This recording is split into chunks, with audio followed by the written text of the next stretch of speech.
இன்றைக்கி உப்பு உருண்டை செய்ய போகிறோம். அதுக்கு தேவையான 2 மணி நேரம் அரிசி ஊற வச்சுருக்கேன். இதை அரைச்சிக்க போகிறோம். வெங்காயம், காஞ்ச மிளகா, கடுகு, உளுத்தம்பருப்பு, கடலைப்பருப்பு, கருவேப்பிலை, தேங்காய், துருவின தேங்காய் இதுக்கு கார சட்னி ரெடி பண்ணி வச்சுருக்கேன். இப்போ இதை மிக்சியில் போட்டு அரைச்சிக்கலாம். அரிசியை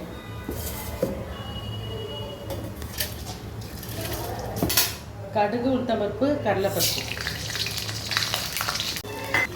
கருவேப்பிலை இது நல்லா வதங்கணும்.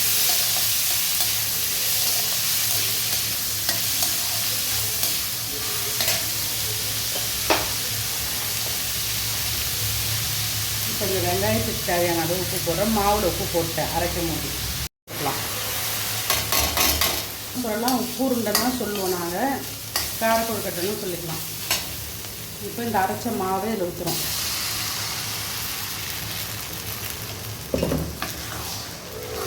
கை விடாமல் கிண்டணும். கொஞ்சம் தண்ணி ஊற்றி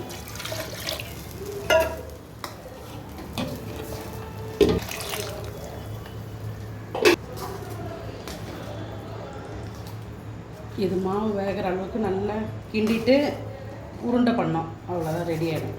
உருண்டை பண்ணி ஆவியில் வைக்கணும். இது நல்லா கிண்டியாச்சு. இப்படி ஒட்டக்கூடாது கையில். இப்போ வர லேசாக ஒட்டுது. அதனால் இன்னும் கொஞ்சம் நேரம் கிண்டணும். கொஞ்சம் எண்ணெய் வேணால் ஊற்றிக்கலாம். வெந்துடும். கொஞ்சம் லேசாக எண்ணெய் ஊற்றிக்கலாம்.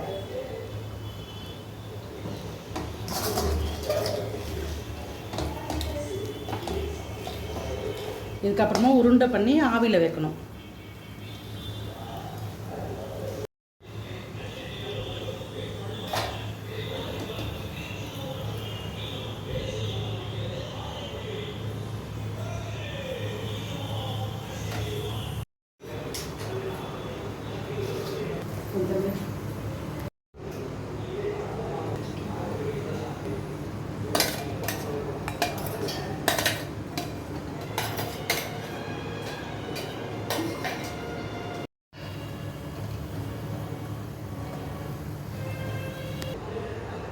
உப்பு உருண்டை கார சட்னி ரெடி.